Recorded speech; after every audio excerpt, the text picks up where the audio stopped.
je vous souhaite évidemment la bienvenue. Donc ce soir, on va écouter Nicolas Dod-Pouya, qui a donc fait un livre sur le mouvement national palestinien, en partant, pour l'essentiel, même s'il remonte un peu plus loin dans le temps, en partant disons, d'Oslo, des années 90 jusqu'à maintenant. Et il a intitulé ce livre, vous avez dû remarquer, La mosaïque éclatée. Alors, c'est un livre que j'ai trouvé très intéressant, même si, évidemment, comme on en discutait tout à l'heure, on peut être en désaccord très relatif sur tel ou tel aspect. Mais je trouve que c'est un objet d'étude extrêmement important, surtout dans la période actuelle, où finalement, cette question, pas simplement du mouvement national, mais la question palestinienne est totalement marginalisée, oubliée, alors que je considère que ça reste tout de même un conflit absolument central, quoi. Et malheureusement, le chaos qui règne, dramatique, et notamment en Syrie, contribue à faire qu'on oublie complètement cette question centrale. Voilà, donc ce soir, on va faire comme on fait habituellement. Alors habituellement, on a deux auteurs. Là, on a choisi, on privilégie Nicolas, on va écouter Nicolas. Donc il a, comme je lui ai dit, comme d'habitude, 3 heures d'intervention et 5 minutes pour le public. En réalité, on va faire peut-être maximum 30 minutes environ de présentation du bouquin, sans tout dire. Il faut laisser quand même un peu de suspense, voilà, pour que les gens aient envie d'acheter le bouquin. Donc, il ne faut pas tout dévoiler. Et puis ensuite, bien entendu, on aura tous ensemble un débat avec vous. Voilà, je laisse la parole à Nicolas. On lui demande de parler bien fort dans le micro. Parce que sinon, voilà. Ok. Voilà, merci. Donc, merci Jean-Paul et puis merci à l'équipe. Il marche le micro, oui ou... Oui. Bon, mais je parlerai aussi fort, comme ça ira.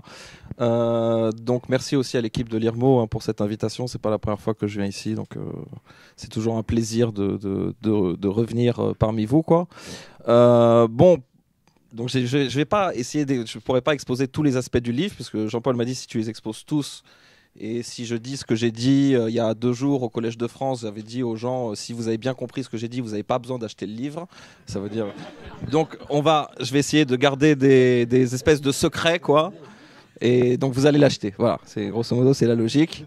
C'est où je dirais des choses un peu. Voilà, je vais essayer de rester un peu flou par principe, quoi. Donc c'est un livre, d'abord, c'est pas inintéressant d'en parler aujourd'hui, puisque, comme vous le savez, on est dans un cadre spécial cette semaine, qui est tout simplement le cadre du 7e congrès du Fatah.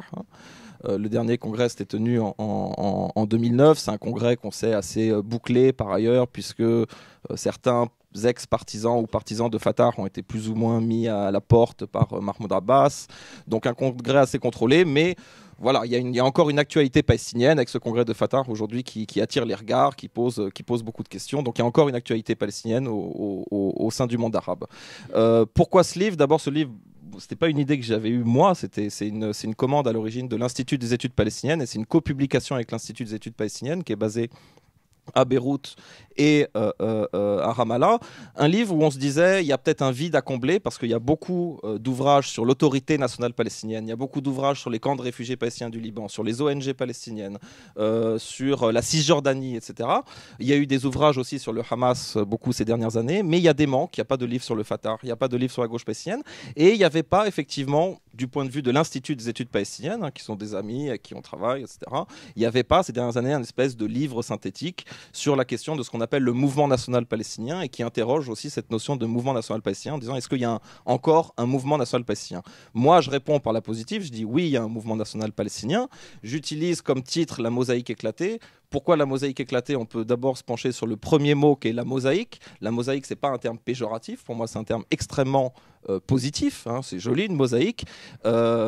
Le mouvement national palestinien a toujours été une mosaïque. Il y a toujours eu un grand pluralisme en réalité dans le mouvement national palestinien, contrairement même à d'autres mouvements de libération nationaux, comme le Front de libération nationale algérien, comme le Front de libération nationale vietnamien. Le mouvement de libération nationale palestinien, historiquement, a toujours eu plusieurs tendances. Il y a eu le Fatah. Dans Fatah, il y avait plusieurs courants. Il y avait eu la gauche, il y avait eu les nationalismes arabes de différentes obédiences bassistes, nassériennes, etc. Il y a un islam politique aussi qui monte dans les années 1980, mais qui s'intègre de fait à ce mouvement national. Donc, d'une certaine manière, il y a toujours eu aussi, je dirais, une forme de pluralisme dans le mouvement national palestinien qui a aussi fait parfois sa faiblesse, mais aussi sa force. Seulement, cette mosaïque, comme je dis, elle est aujourd'hui éclatée. Elle est éclatée notamment depuis 1993. Pourquoi débuter à 1993 ? Bon, c'est toujours, les dates, c'est toujours quelque chose je dirais, d'arbitraire. Mais 93, grosso modo, c'est l'idée de dire on va avoir une division verticale dans le mouvement national autour des accords d'Oslo, puisque ces accords d'Oslo, ils ont été retenus dans l'opinion publique, et notamment dans l'opinion publique occidentale, comme quelque chose de central, comme la dynamique de la paix, etc. etc. Ça n'a pas été forcément retenu comme ça par les Palestiniens, et les Palestiniens, en réalité, ont été très divisés par les accords d'Oslo. Ils ont été divisés par les accords d'Oslo, et par ailleurs, cette division n'est pas une division entre les partisans de la paix et les partisans de la violence politique. Il y a à l'époque des partisans des deux États, y compris des anciens négociateurs à la conférence de Madrid en 1991, qui sont contre les accords d'Oslo. On pense notamment à Hanan Achawi, à Haïdar Abdel-Shafi, qui étaient d'anciens négociateurs qui disent les accords d'Oslo sont grosso modo de mauvais accords qui vont nous conduire à une plus grande catastrophe. Donc on a un mouvement national qui est divisé autour d'un débat politique qui n'est pas autour d'un débat sur est-ce qu'on est contre la paix ou pour la paix. Le débat à l'époque dans le mouvement national ne s'oppose pas de cette manière. Et le mouvement national est coupé en deux. Et il y a cette image qu'on a voulu retenir effectivement de Oslo et puis de Washington avec Yasser Arafat qui serre la main de Yitzhak Rabin et de Shimon Peres avec Mahmoud Abbas, etc. Ça, comme je dis, c'était un peu l'avant-scène, etc. Mais ce qu'on n'a voulu pas voir à l'époque, ce qu'on n'a voulu pas voir ou ce qu'on n'a pas retenu, c'était qu'à la même époque et le même mois, en septembre 1993, se réunissent dans le camp de réfugiés d'Yarmouk en Syrie 10 factions palestiniennes, et pas des moindres, le Hamas, le Djihad islamique, le Front populaire pour la libération de la Palestine, le Front démocratique, d'autres factions, etc., qui disent nous sommes contre les accords d'Oslo. Et à partir de là, y compris le cadre de l'OLP, d'une certaine manière, explose. C'est-à-dire il y a une division verticale à partir de 93, et l'hypothèse de ce livre, c'est de dire que cette division verticale, finalement, elle s'est recomposée, etc. Il y a eu d'autres divisions qui sont venues s'ajouter, mais les accords d'Oslo marquent un point d'inflexion dans le mouvement national qui a été à l'époque extrêmement problématique, puisque finalement ces accords d'Oslo ne font pas l'unanimité, contrairement à ce qu'on croit chez les Palestiniens. Ils font l'unanimité dans la majorité du Fatah, pas dans tout le Fatah, ils font l'unanimité dans le comité exécutif de l'OLP, mais ils ne font pas l'unanimité dans l'ensemble du mouvement national à l'époque, et d'une certaine manière, nous ne sommes pas sortis de ces divisions. Ça, c'est le premier élément, et c'est un peu le message de l'introduction. Après ce livre, moi j'en ai fait grosso modo un livre en 4 parties. J'ai pas adopté un plan chronologique, c'est-à-dire en disant il y a la première période de la construction de l'autorité nationale palestinienne 93-2000, suivi de la seconde intifada, suivi de le pouvoir de Hamas dans la bande de Gaza, suivi de la crise syrienne et ses effets sur le champ politique palestinien. J'aurais pu faire un espèce de plan chronologique, voilà 90, 2000, 2005, 2010, etc. J'ai pas adopté ça, j'ai fait un plan on va dire thématique, avec 4 grandes thématiques donc, qui structurent l'ouvrage. La thématique des frontières, la thématique du pouvoir politique, la thématique de ce qu'on appelle, on va dire, les modes d'action et les alliances régionales, et une 4e thématique qui est la thématique de l'idéologie, c'est-à-dire c'est quoi les principales tendances idéologiques aujourd'hui dans le mouvement national et quelles sont leurs recompositions. Donc c'est un livre qui s'articule plutôt en thème et non pas en chronologie, même s'il y a des rappels chronologiques, y compris biographiques, utiles pour tous. Sur la question, grosso modo, des frontières politiques, c'est-à-dire que les frontières politiques, il y a encore un débat chez les Palestiniens dont on n'est pas sorti, qui existe encore, qui existe chez tous les Palestiniens, qui existe chez les Palestiniens de Cisjordanie et de la bande de Gaza, qui existe également chez les Palestiniens de 48, c'est-à-dire chez les Palestiniens qui ont la citoyenneté israélienne, qui font partie aussi de ce mouvement national. Il y a un débat qui existe toujours, qui est le débat autour, donc comme je dis, la Palestine des frontières. Quelle Palestine des frontières ? Est-ce que c'est la Palestine des frontières de 67 qui implique effectivement une solution à 2 États israéliens et palestiniens côte à côte? Ça a été le choix de la majorité du Fatah, ça a été le choix de la majorité du comité exécutif de l'OLP, mais historiquement, y compris jusqu'à maintenant, s'affirme, y compris dans la rue palestinienne, d'autres options qui disent non, nous refusons la logique de la Palestine de 67, nous sommes encore sur les frontières de 48, c'est-à-dire sur les frontières de la Palestine mandataire. Alors ensuite, ça veut dire, est-ce qu'on va en faire un État binational qui dépasserait donc l'État-nation palestinien et l'État-nation israélien? Est-ce qu'on va en faire un État, ce qu'on appelle l'État unique et démocratique, avec une citoyenneté égale pour tous? Ça, c'est des débats sur lesquels je n'ai pas le temps de revenir. Mais ce débat, 67 ou 48, une seule Palestine sur les frontières de l'ancienne Palestine mandataire ou 2 États israéliens et palestiniens côte à côte, existe encore dans le mouvement national palestinien. Ceci dit, pour complexifier les choses, dans le livre, je dis attention, il n'y a pas d'un côté les Palestiniens, les pro-48 et les pro-67, parce que depuis 30 ans, les choses se sont considérablement complexifiées. Le Hamas, qui est historiquement sur les frontières de 48, qui dit nous devons récupérer toute la Palestine historique, le Hamas aujourd'hui admet les frontières de 67. Il admet les frontières de 67 à travers plusieurs documents. Il admet les frontières de 67 à travers ce fameux concept de Houdna, de trêve avec Israël, y compris en ayant rédigé des documents qu'il a adressés aux Israéliens par des intermédiaires, par des négociateurs allemands, britanniques, etc. Mais grosso modo, les frontières de 67 se sont aussi imposées d'une certaine manière, par pragmatisme, aussi par évolution politique. Les frontières de 67 se sont, je dirais, imposées à des partisans historiques des frontières de 48. Inversement, il y a des partisans historiques de la solution à deux États qui disent aujourd'hui, y compris au sein du Fatah, qui disent mais grosso modo, nous, on s'est battu toute notre vie pour les deux États, mais ces deux États, aujourd'hui, ne peuvent plus exister puisque la colonisation a rendu la possibilité matérielle de création d'un État-nation palestinien complètement impossible. Donc revenons-en à la perspective d'un seul État, démocratique ou binational, etc. pour tous. Pour dire que les frontières de 67 se sont imposées aux partisans des frontières de 48 et qu'inversement, les partisans des frontières de 67 repensent maintenant aux frontières de 48. C'est-à-dire le débat s'est considérablement complexifié de part et d'autre et ce n'est pas encore un débat tranché chez les uns et chez les autres. Et pour revenir sur la question du Fatah, je rappelle que le Fatah en 2009, c'est-à-dire à son congrès de 2009, n'a pas adopté un document, il a adopté deux documents. Un document parle des frontières de 48, un document parle des frontières de 67. Pour dire que même ce débat au sein de Fatah divise le Fatah. La deuxième problématique du livre, c'est donc celle non plus seulement du territoire, mais c'est celle du pouvoir. Donc c'est une question qui concerne la question de l'autorité nationale palestinienne, c'est une question qui concerne la question de l'Organisation de libération de la Palestine, l'OLP. Les deux sont différentes et ont des fonctions différentes, et il y a encore une OLP aujourd'hui qui existe, qui est en crise. Cette question soulève aussi la question un peu de ce que je dis, les souverainetés en archipel, un peu de certains pouvoirs locaux qui émergent dans les camps de réfugiés palestiniens au Liban, etc. Donc sur cette question du pouvoir, c'est quoi le centre du débat? Le premier centre du débat, c'est est-ce qu'on accepte l'autorité nationale palestinienne ou pas? Cette autorité nationale palestinienne qui est un fruit des accords d'Oslo, cette autorité nationale palestinienne qui ne représente pas l'ensemble des Palestiniens, c'est ce qu'il faut aussi retenir. L'autorité nationale palestinienne est une entité proto-étatique dont la seule fonction est de gérer les territoires occupés. Elle ne représente pas les Palestiniens de la diaspora, l'autorité nationale palestinienne ne représente pas les réfugiés palestiniens du Liban, c'est l'OLP, c'est l'Organisation de libération de la Palestine, en termes de droit, qui est censée représenter en tout cas l'ensemble des Palestiniens. Et quand on dit l'ensemble des Palestiniens, c'est Cisjordanie, Gaza, Jordanie, Syrie, Liban et la diaspora palestinienne en France, en Amérique latine, au Chili, etc. C'est l'OLP théoriquement qui représente l'ensemble des Palestiniens. Donc l'ANP, l'autorité nationale palestinienne, quant à elle, elle a toujours été critiquée. Elle a toujours été critiquée pourquoi? Un peu selon les mêmes termes que le débat sur 67-48. Beaucoup de Palestiniens, à l'époque, disent, en 93, l'autorité nationale palestinienne ne va rien nous apporter. Le pilier principal de l'autorité nationale palestinienne, c'est la collaboration sécuritaire avec Israël, donc la collaboration des appareils de sécurité. Cette autorité nationale palestinienne a une souveraineté très limitée puisque les territoires palestiniens sont divisés en 3 zones A, B et C. Donc beaucoup de gens à l'époque, en 93, donc là les mêmes partis que j'ai cités tout à l'heure, le Hamas, le Djihad islamique, le Front populaire, le Front démocratique, des petites factions nationalistes arabes, disent cette autorité nationale palestinienne est une arnaque et on ne veut pas participer à sa logique.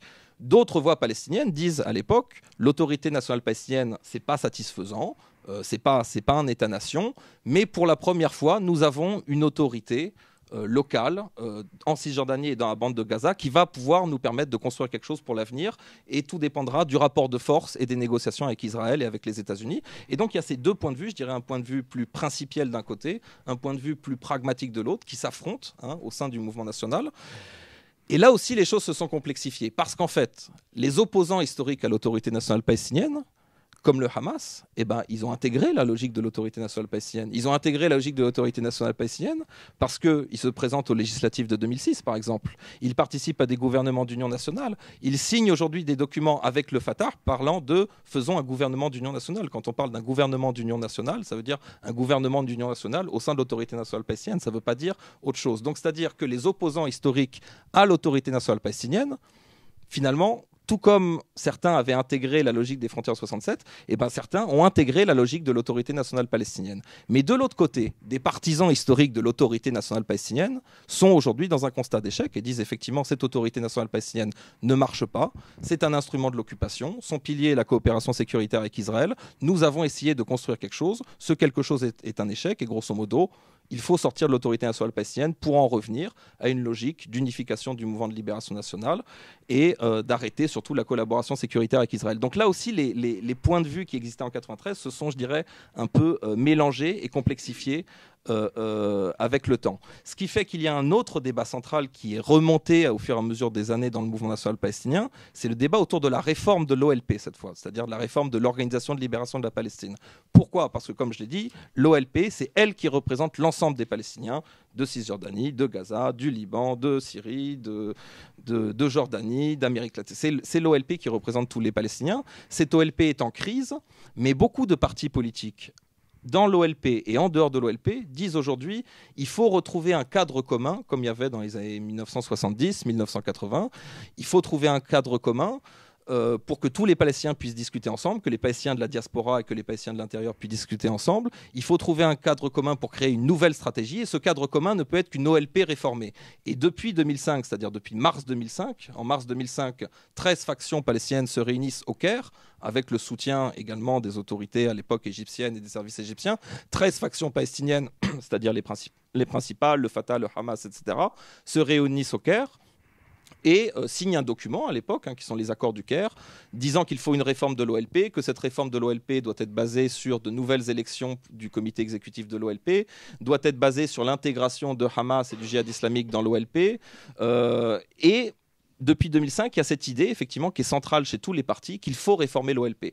Ceci dit, cet accord, naturellement, n'a jamais été appliqué. Il n'a jamais été appliqué. Pourquoi ? Parce que l'un des problèmes aujourd'hui qui structure la vie politique palestinienne, c'est cette division fondamentale et verticale entre le Fatah et le Hamas. Et sans réconciliation Fatah-Hamas, il est évident qu'il n'y a pas non plus de réforme de l'OLP. Donc ce débat sur la réforme de l'OLP, ceci dit, il est présent. Et en 2011, il y a eu la création de ce qu'on appelle le cadre de direction transitoire de l'OLP. Personne n'y a fait vraiment attention, mais c'est intéressant. Le cadre de direction transitoire de l'OLP, depuis 2011, c'est un organisme qui regroupe tous les partis palestiniens, dont le Hamas, c'est-à-dire même les partis non OLP font partie de ce cadre de direction transitoire de l'OLP. Donc il y a cette idée centrale aujourd'hui qu'il faut un nouvel organisme commun qui ne soit pas l'autorité nationale palestinienne, parce que l'autorité nationale palestinienne, sa fonction, c'est de gérer les territoires et c'est tout. Et il faut réformer cette OLP ou trouver une autre formule qui ne sera pas l'OLP, on peut mettre un autre nom sur OLP, mais il faut trouver une nouvelle formule, effectivement, pour réunifier, je dirais, pour refaire discuter les Palestiniens ensemble et pour faire discuter toutes ces factions qui sont extrêmement divisées, donc, depuis les années 90. D'où, après, on passe, je dirais, à la troisième thématique sur laquelle je me suis beaucoup appuyé, parce qu'il y a un autre débat, il y a d'autres débats aussi qui sont très présents dans le mouvement national palestinien, il y a cette question des frontières, il y a la question du pouvoir autour de l'OLP et de l'ANP, et il y a une autre question, c'est la question des modes d'action, et notamment, bien sûr, l'un des débats qui a agité les Palestiniens, c'est la question de la violence politique. Est-ce qu'il faut utiliser la violence politique ou pas ? Quel type de violence politique ? Il y a eu des débats sur est-ce qu'il faut privilégier les attaques contre les colons et les militaires, ou est-ce qu'on accepte la logique des attentats suicides ? Ça a été quelque chose qui a été discuté dans les factions, et je dirais même au sein des factions. Est-ce qu'il faut adopter un mode de résistance pacifique ? Certains Palestiniens disent on ne va pas adopter le mot pacifique, on va adopter le mot de résistance populaire, ou le mot de résistance civile, qui n'est pas forcément contradictoire avec la violence politique. Il y a des débats permanents sur ça, contrairement à ce qu'on croit. Les Palestiniens sont traversés de débats sur cette question de comment est-ce qu'on résiste au quotidien. Il n'y a pas de fétichisation d'un côté de la résistance pacifique, il n'y a pas de fétichisation non plus absolue de la violence politique.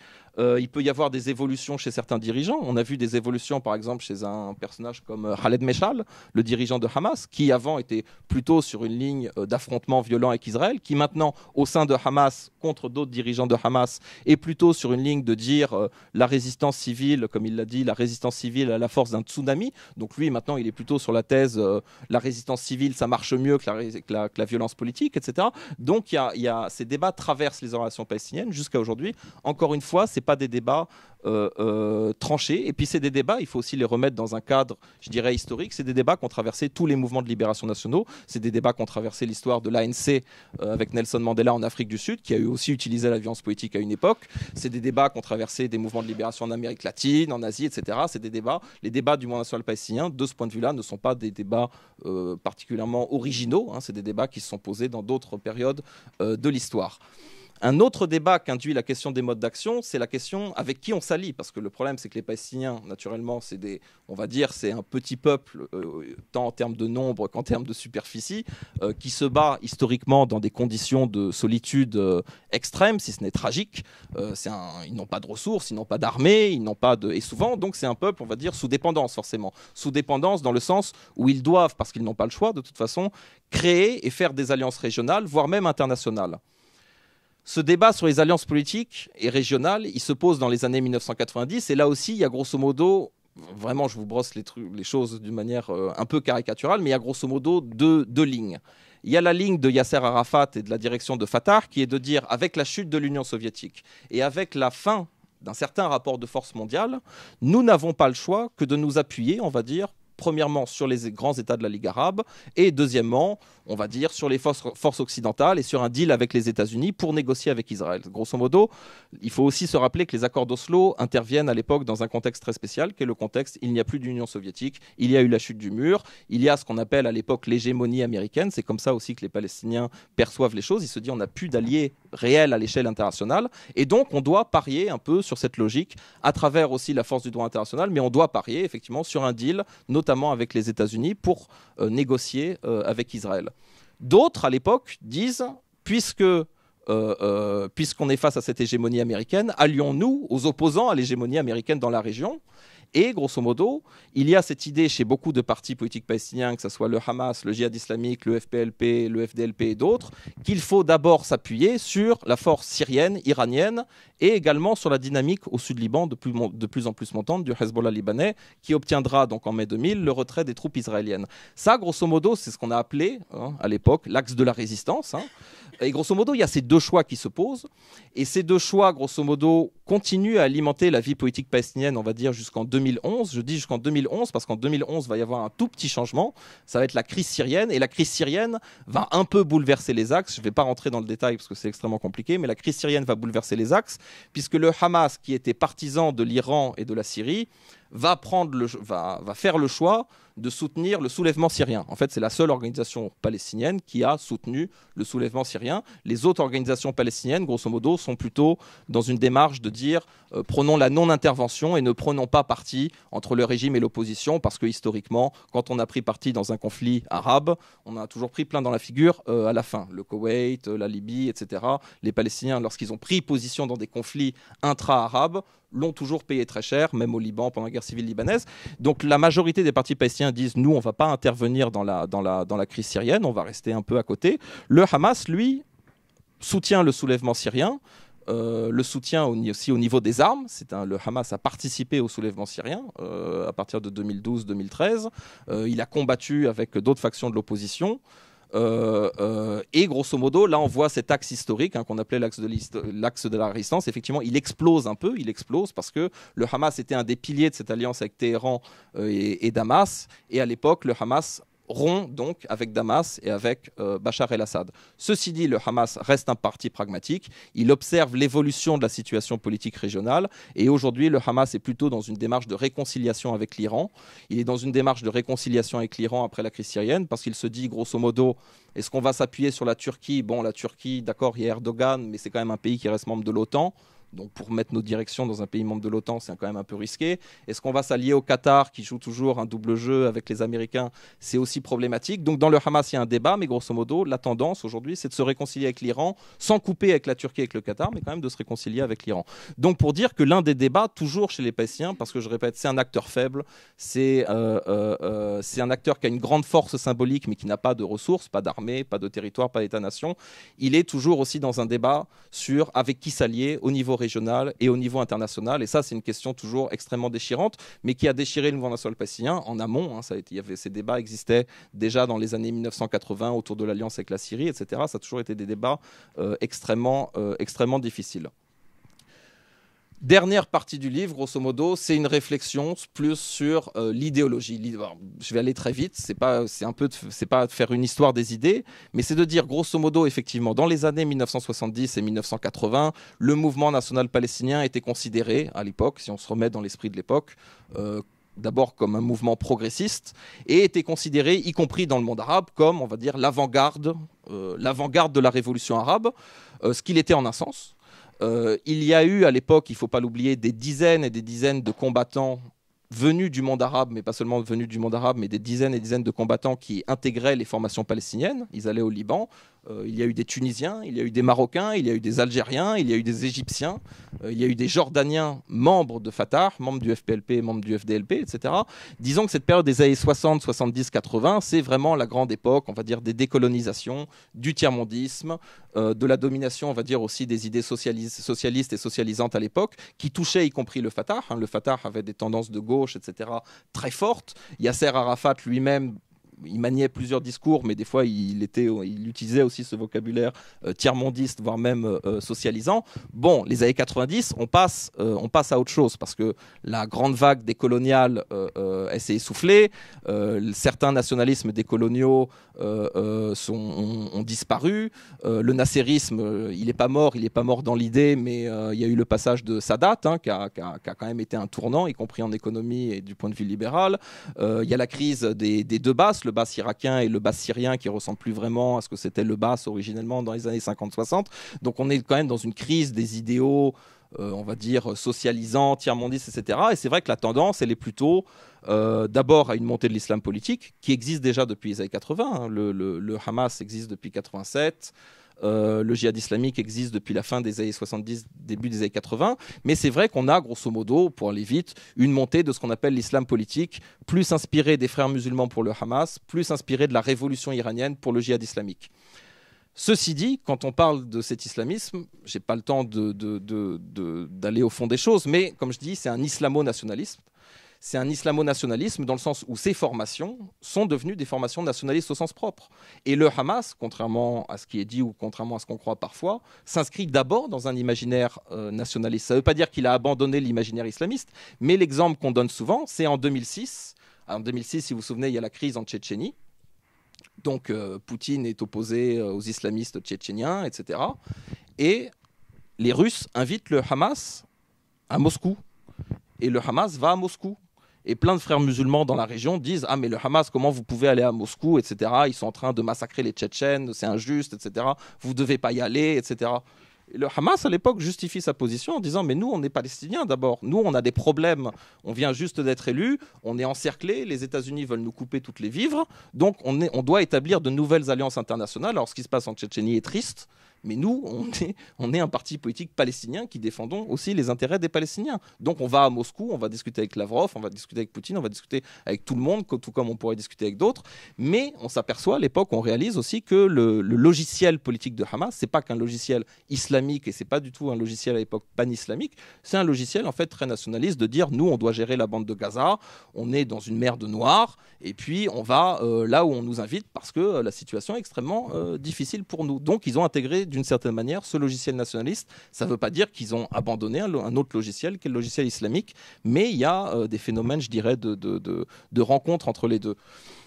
À l'inverse, si on prend les autres factions, ce qui est intéressant par exemple pour un mouvement comme le Fatah, que j'ai dit dans les années 60, 70, 80, de mon point de vue, le Fatah, il y avait cette prédominance dans le Fatah du discours, on va dire tiers-mondiste, socialisant, etc. Sachant que dans le Fatah, historiquement, il y a eu toujours plusieurs tendances. Il y a des anciens des frères musulmans, il y avait des gens qui venaient de la gauche ou de la gauche radicale, il y avait des marxistes, il y avait des anciens bassistes dans le Fatah. Il y a toujours eu toutes les tendances, mais c'est vrai que si on reprend les affiches de l'époque, le discours de Fatah à l'époque, Fatah apparaissait comme un mouvement qui avait des sympathies pour Cuba, qui avait des sympathies pour les autres guérillas à l'échelle internationale. Il y avait des activistes du Fatah dans les années 70 qui allaient s'entraîner et qui ont été entraînés et formés au Vietnam à l'époque par le Front de Libération Nationale vietnamien et par le Parti communiste vietnamien. Il y a eu ça à l'époque dans les années 70-80. Dans les années 90-2000, on est naturellement avec un autre Fatah qui a un autre discours parce qu'il voit aussi la montée de l'islam politique et parce qu'il va donner naissance à ce que j'ai appelé dans le livre une forme de nationalisme conservateur. Nationalisme conservateur, ça veut dire quoi? Ça veut dire que le Fatah n'est pas un parti islamique. C'est un parti, par contre, qui est très attaché aux valeurs musulmanes, etc., qui le revendique, qui le reconnaît. Ce qu'on a vu d'ailleurs dans les différentes versions de constitution palestinienne. Et donc, on a un nationalisme conservateur qui, lui, donc, c'est un nationalisme qui intègre finalement la variable islamique. C'est très patent aussi dans le nom de ces groupes armés. Hein. Quand on choisit un nom de groupe armé qui s'appelle les Brigades des Martyrs d'Al-Aqsa, ça a une signification aussi religieuse. Hein. C'est aussi, ça a une véritable signification politique. Donc, on a l'émergence de ce nationalisme conservateur. Et enfin, parce qu'on est toujours dans cette mosaïque palestinienne, comme je le dis, il y a d'autres courants qui ne sont pas morts, qui existent encore dans le mouvement national palestinien. La gauche palestinienne n'est pas morte, elle a été très abîmée par des années, bon, c'est pas la seule, elle a été très abîmée par des années, je dirais, de déperdition, de pertes militantes, de départs, de crises internes, de divisions aussi entre les différents partis qui n'arrivent pas à se mettre d'accord. Elle existe malgré tout dans les élections syndicales palestiniennes, notamment en Cisjordanie, dans des universités comme Birzeit. Elle est en général troisième. Loin derrière le Fatah et le Hamas, hein, très loin derrière, mais elle arrive à se placer dans les élections comme troisième force politique, aux élections législatives aussi, aux élections municipales palestiniennes. Elle arrive à faire des scores relativement respectables, mais comme je l'ai dit, elle est aussi très marquée par ces divisions politiques, c'est pas la seule. Elle est très marquée par ces divisions politiques qui sont aussi des divisions stratégiques, puisque comme vous vous en êtes aperçu, quand on dit gauche ou Fatah ou Hamas, etc., les débats chez les Palestiniens, c'est pas entre séculiers et laïcs, c'est des débats sur les questions politiques principielles. Il y a des désaccords à gauche, par exemple, sur la question des accords d'Oslo. Le Parti communiste, à l'époque, était pour les accords d'Oslo. Le Front populaire était contre les accords d'Oslo. Donc, je dirais la caractérisation de gauche, elle n'abolit pas les clivages politiques et les véritables questions politiques. Donc il y a encore une gauche qui existe dans une situation assez difficile. Et il y a enfin ce que j'ai appelé un nationalisme arabe souterrain. Nationalisme arabe souterrain, ça veut dire quoi? C'est pas qu'il y a des partis nationalistes arabes, il y a un parti basse, il y a tout ça, mais c'est des toute petite faction, mais il y a un nationalisme arabe souterrain qui existe encore dans les idées. Par exemple, dans le Front populaire pour la libération de la Palestine, la thématique nationaliste arabe a toujours été historiquement forte et c'est toujours vrai. Et surtout, ce qui est intéressant, c'est qu'à la faveur de la crise syrienne, chez certains Palestiniens, la thématique pan-islamique ou disons de solidarité islamique, elle est réapparue, mais à l'inverse, dans beaucoup d'autres partis palestiniens, la thématique nationaliste arabe est aussi réapparue. Donc cette fois, naturellement, en soutien avec le régime syrien. Donc on a ce nationalisme arabe souterrain qui existe encore, qui est représenté par des intellectuels, par des revues et par certaines personnalités dans les partis politiques. Tout ça pour dire, en conclusion, que, donc comme vous voyez, je vous ai quand même raconté le livre en fait. Donc voilà, mais je termine là, donc ça va aller. Conclusion, bon en fait pourrait y en avoir plusieurs. J'ai juste essayé de dire dans le livre que si toute cette histoire depuis 93 elle peut apparaître comme extrêmement décourageante, j'ai quand même essayé de terminer sur un point, je dirais, positif, entre guillemets, ou pas positif, mais sur quelque chose qui doit favoriser la réflexion, c'est de dire que, je dis grosso modo, dans les années 90, quand vous avez eu la guerre de Yougoslavie, je ne sais pas si vous vous souvenez, on parlait de la libanisation des Balkans. Et puis après, on a parlé de la balkanisation du Moyen-Orient, puis de l'irakisation. Et puis je dis peut-être que demain, on parlera de la syrianisation, mais je dis ça ne viendrait encore à personne, dans le paysage politique actuel catastrophique, ça viendrait dans l'idée à personne de parler de palestinisation. Parce que la Palestine, dans les mentalités, y compris et surtout dans le monde arabe, n'est pas encore devenue le symbole de la division. Paradoxalement, que vous alliez du Maroc jusqu'au Yémen, certes, la question palestinienne est moins importante aujourd'hui qu'elle l'était par exemple il y a 5 ans, 6 ans ou lors de la seconde intifada, ce qui est compréhensible. Hein. Même les dirigeants palestiniens disent on ne va pas demander aux Yéménites qui sont en pleine situation de guerre civile de manifester massivement sur la question palestinienne actuellement. Il y a sans doute beaucoup d'autres choses à faire pour un Yéménite ou pour un Syrien. La situation est difficile pour tous les peuples de la région. Mais grosso modo, que vous alliez du Maroc au Yémen, effectivement, que vous alliez voir un islamiste ou un gauchiste ou un nationaliste arabe, etc., il y a quand même un accord, je dirais, minimal sur la question palestinienne. C'est-à-dire que dans le paysage politique actuel, catastrophique, de décomposition totale et de guerre confessionnelle, etc., je ne vais pas entrer dans les détails, la Palestine est paradoxalement, dans la situation actuelle, l'un des derniers éléments à faire du commun en politique. Et ça, à mon avis, c'est quelque chose qu'il faut retenir. Et c'est ce qui fait aussi qu'à mon avis, pour les prochaines années, cette question palestinienne, elle va réapparaître, elle va encore exister, elle n'est pas complètement morte. Et quand on dit la question palestinienne a disparu, parce que ça a été aussi le discours de certains chercheurs ces dernières années, de dire la question palestinienne a disparu, d'abord, elle a déjà disparu plusieurs fois dans l'histoire. Dans les années 1950, elle n'existe pas vraiment, y compris dans le mouvement nationaliste arabe. Il faut attendre le lancement du Fatah, il faut attendre 1965 et la bataille de Karameh en Jordanie pour que la question palestinienne renaisse. C'est-à-dire, il y a une identité palestinienne très forte, par exemple en 1936, au moment de la grande grève palestinienne contre les autorités britanniques et contre le mouvement sioniste. Mais après, l'identité palestinienne et le mouvement national palestinien, il est complètement mort dans les années 40, 50, etc. Il n'existe pas. Il n'existe pas. Et pourtant, il a repris. Donc cette question palestinienne, elle a déjà disparu dans l'histoire. Le fait qu'aujourd'hui elle soit un peu occultée ne veut pas dire que demain, elle ne réexistera pas et qu'il ne faut plus, pour cette raison, s'y intéresser. Voilà. Merci.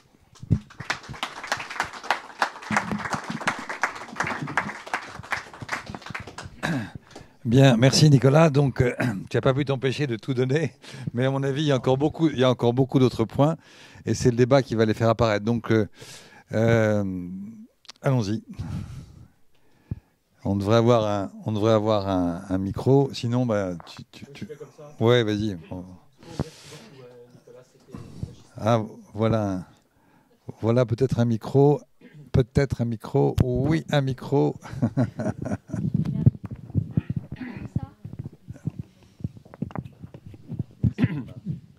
Oui, merci. J'avais deux questions.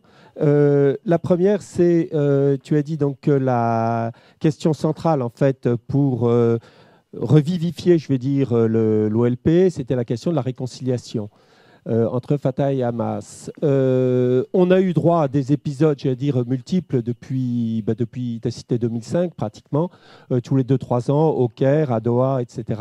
On parle d'un épisode de réconciliation possible. Donc la question c'était, et à chaque fois en fait on a été à l'échec. Donc ma question c'est, qu'est-ce qui fait que ça pourrait marcher?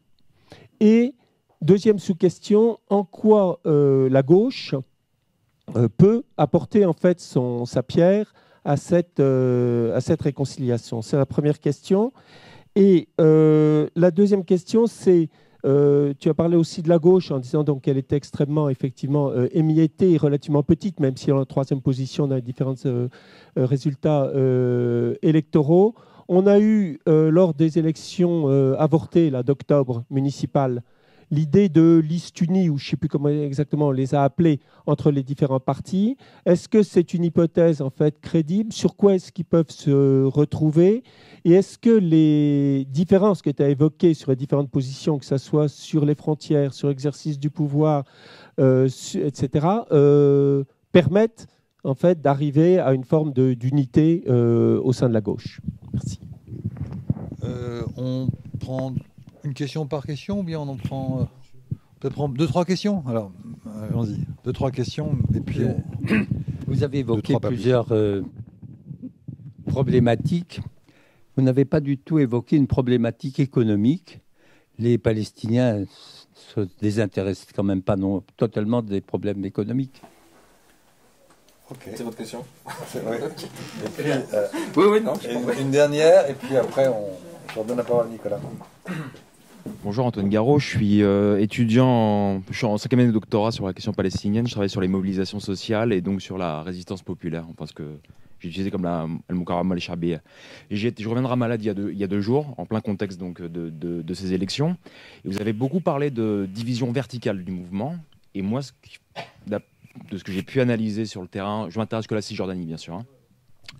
Ce que j'ai pu voir sur le terrain, et puis vraiment cette semaine, ce qui était très important, c'était qu'il y a vraiment une division horizontale et que le Fatah n'existe plus il existe comme parti politique via l'autorité palestinienne, mais que je me suis beaucoup intéressé à la mobilisation du 15 mars en 2011 qui appelait justement à cette restructuration de l'OLP. Ces personnes sont très attachées au Fatah comme mouvement inscrit dans une mémoire politique avec des parents qui étaient engagés dans la première intifada. Et aujourd'hui, même en discutant avec des personnes des différents tanzim à Ramallah, à Jenin et à Naplouse, il y a un rejet complet. Il y a un rejet complet du Fatah. Même analyse sur la gauche palestinienne. C'est-à-dire que la gauche palestinienne est encore vivante, mais il y a un rejet de ces militants de gauche en disant comment... C'est-à-dire le Fatah et ses militants de gauche qui sont issus de la même matrice nationale et qui sont engagés dans ces ONG, il y a un rejet de ce système des ONG. Donc pensez-vous pas aussi que cette division verticale, finalement, est moins importante que cette division horizontale? Bon, excusez-moi pour la question un peu compliquée. Je réponds maintenant aux 3, oui, ça va. Ouais. Pour commencer. Donc, je vais commencer par vous. Je fais à l'envers. Non, quand je dis vertical, c'est au sens d'abord historique et au sens aussi où j'ai essayé de penser à une échelle transnationale en disant les partis politiques palestiniens, arrêtons de les centraliser sur la Cisjordanie ou Gaza. Les partis politiques palestiniens, tous les partis politiques palestiniens existent au Liban, en Syrie, ont des délégués en Iran, en Cisjordanie, à Gaza, etc. Le Hamas a des membres de son bureau dans toute la région, etc. Il y a une dimension transnationale palestinienne. C'est pour ça qu'après, quand j'ai parlé d'une division verticale, c'est au niveau des options des partis politiques, en disant, voilà, grosso modo, là, on a un axe, et puis là, on a un autre axe. Si on prend l'ensemble des positions des partis palestiniens à l'échelle de la région. Et je pense que c'est ça, il faut aussi parler des Palestiniens et pas seulement des territoires. Ensuite, au niveau local, bien sûr, il y a des divisions horizontales, ou je sais pas comment dire, des divisions sociétales qui sont réelles, avec, on va dire, concernant le Fatah, oui, il y a la crise du Fatah, elle est terrible. Mais moi, je vais parler par exemple à un autre niveau local, qui est le niveau du Liban. La crise de Fatah, elle est terrible, mais le Fatah est omniprésent. Et grosso modo, ça fait 15 ans qu'on annonce sa mort, et ça fait 15 ans que le Fatah reste très fort. Il y a eu la composition de forces de police palestiniennes communes entre toutes les factions. Si on prend au niveau local, effectivement, il y a un gars de Hamas, un gars du djihad islamique, un gars du Fatah, un gars de ça. Mais toutes les directions, plus on remonte les échelons, c'est le Fatah qui contrôle. Pourquoi ? Parce que les autorités libanaises considèrent que le Fatah est le seul interlocuteur à peu près avec qui elles peuvent discuter correctement, parce qu'elles le connaissent depuis 30 ans aussi. D'ailleurs, le Fatah n'est pas un parti mort. Ça, c'est à mon avis, c'est quelque chose qu'il faut garder en tête. C'est un parti en crise. Deuxièmement, il y a aussi une crise du Fatah, comme on sait, entre les partisans de Mohamed Dahlan et les partisans de Mahmoud Abbas. Et quand on dit qu'il y a des critiques de Fatah, et beaucoup des gens qui sont critiques de Fatah aujourd'hui tombent dans l'escarcelle de Mohamed Dahlan, qui travaille avec les Émirats Arabes Unis. Beaucoup d'anciens dirigeants des brigades des martyrs d'Al-Aqsa en Cisjordanie ont pris parti pour Mohamed Dahlan, etc. Donc, c'est pas tant un écroulement du Fatah auquel on va assister dans ces prochaines années, ce sera peut-être un nouveau Fatah, enfin je sais pas, mais qui aura toujours les mêmes modes d'être clientéliste, etc., sans véritable projet stratégique, avec des divisions internes, mais quand même ce parti a toujours une étonnante capacité à se renouveler et puis à se mobiliser. Et parce qu'il a aussi des mythes fondateurs. Moi, je vois ça dans les camps de réfugiés palestiniens au Liban, c'est-à-dire le mythe fondateur de Yasser Arafat, etc. Ça fonctionne encore. Ça, à un échelon purement des fois local, ça fonctionne encore. Oui, bien sûr. Et il y a deux Fatah. Il y a le Fatah de la bureaucratie, effectivement, de l'autorité nationale palestinienne. Et puis, il y a un Fatah local dans les camps de... Moi, à chaque coup, ça me surprend, mais dans les camps de réfugiés, y compris en Cisjordanie, le Fatah est capable de mobiliser. Et ça, on voit ça, quoi. Et les critiques sur la gauche palestinienne, je distinguerais deux critiques. Les critiques sur les ONG et les critiques sur la gauche palestinienne. Parce que le choix ONGiste n'a pas été le choix non plus de toutes les organisations majoritairement. Il y a une critique aussi du système ONGiste dans la gauche palestinienne. Il y a des activistes qui disent grosso modo il faut qu'on arrête ce truc parce que c'est un piège aussi, parce qu'on dépend de plus en plus de bailleurs de fonds extérieurs et on se professionnalise tellement qu'on fait plus de politique. Il y a cet avis-là. Mais c'est vrai aussi, après, si on veut complexifier aussi le discours, comme dans d'autres pays arabes, l'ONGisation a permis aussi à certains de faire de la politique dans un contexte assez difficile. C'est toujours le problème, et on voit ça aussi au Liban avec les ONG palestiniennes. D'un côté, ça nous énerve un peu parce qu'on a l'impression que ça devient des espèces de secours populaires ou de secours catholiques bis et qui font plus de politique. Mais de l'autre côté, la situation est socialement tellement catastrophique que leur travail ne peut être que reconnu à sa juste valeur. Donc c'est toujours le même problème sur les ONG, quoi. Voilà. Sur les problématiques économiques, il y a le débat sur les problématiques économiques chez les Palestiniens n'est pas le plus important. D'abord parce qu'il n'y a pas d'État-nation. Et il n'y a pas, notamment dans les élections, on va dire, un débat sur les options économiques. Il y a eu des critiques, par exemple, chez les Palestiniens, de la politique de Salam Fayyad. Parce que Salam Fayyad, effectivement, a été Premier ministre de Mahmoud Abbas il y a quelques années. Mahmoud Abbas s'en est séparé. Et Salam Fayyad avait ce qu'on pourrait appeler une espèce de politique néolibérale. Mais il faut revenir aussi à l'échelle où on est, c'est-à-dire l'échelle de l'autorité nationale palestinienne, qui est souveraine sur 3% de la Cisjordanie. C'est-à-dire les débats économiques ne sont pas super principiels pour ses forces. C'est un débat qui existe. Salam Fayyad a été très critique critiqué pour, comme je dis, pour ses options néolibérales, parce que le programme de Salam Fayyad, c'est de dire on va nettoyer l'autorité nationale palestinienne en baissant le nombre de fonctionnaires. Et c'est vrai qu'il y a beaucoup de fonctionnaires palestiniens, parce qu'il y en a à peu près 180 000, ce qui est quand même pas mal à cette échelle, et que ça permet à beaucoup de familles de vivre. Donc ça, il y a eu un débat sur l'économie. Il y a un débat sur l'économie aussi, sur la réforme, c'est pas sur l'économie directe, mais sur la réforme du mouvement syndical, puisque la France syndicale centrale est très contrôlée par le Fatah, et que des Palestiniens, souvent cette fois plus proches de la gauche, ont essayé de lancer pas un mouvement syndical alternatif, mais un mouvement associatif pour faire pression. Donc ça, j'ai 2-3 lignes sur ça, sur ces questions dans le livre, mais pour faire pression pour une véritable réforme de la centrale syndicale. Donc il existe des petits débats effectivement sur ça, mais je dirais que là aussi, contrairement aux années 70 et 1980, on est quand même face à une crise de pensée, mais qui est globale, que moi je mets dans une échelle internationale au niveau de la crise de pensée, sur la question des alternatives économiques, d'un autre modèle économique, etc. C'est pas des questions dont on discute, mais c'est plus des questions dont on discute d'ailleurs autre part non plus, quoi. Ou je dirais à une échelle de large. Le Hamas n'a pas véritablement de programme économique. Certains vont dire le Hamas est libéral. Il n'est pas libéral en fait. Le Hamas, il est juste dans l'air du temps comme plein de gens. Le Fatah est libéral parce qu'il est dans l'air du temps aussi. Mais il n'y a pas véritablement de grands économistes palestiniens, etc., qui vont réfléchir sur la question de l'économie, etc. On n'est pas face à ça, mais on n'est pas face à ça, comme je dis, parce que la problématique principale, on n'a pas d'État. Donc pas d'État, ça veut dire que le projet, avant de penser à une économie nationale, il faut penser à construire un État. C'est toujours la même discussion. Et on n'a plus les mêmes discussions qu'on avait aussi, par exemple, en 1987, au moment de la première intifada, où pendant la première intifada, effectivement, il y avait des modèles assez intéressants de collectivités locales qui voulaient plus ou moins s'autogérer. Il y avait cette notion même d'autogestion, etc., de dire on va refuser de payer l'impôt, on va refuser de travailler économiquement à Israël, donc on va nous-mêmes cultiver nos trucs, etc., et les vendre à des Palestiniens. Mais tout ça, c'était des initiatives très, très, très locales. Mais même ça, je dirais, il n'y a plus que ça comme dans les années 80 aujourd'hui. Concernant la bande de Gaza, par exemple, on est surtout dans une gestion de l'économie de la misère, par exemple. Le principal travail de Hamas aujourd'hui, c'est de gérer les maigres aides internationales qui arrivent par des intermédiaires, d'essayer de faire, je ne sais pas si vous vous souvenez de la période des années 2006-2007, mais ça donne quand même une image de ce qu'est l'économie palestinienne dans la bande de Gaza.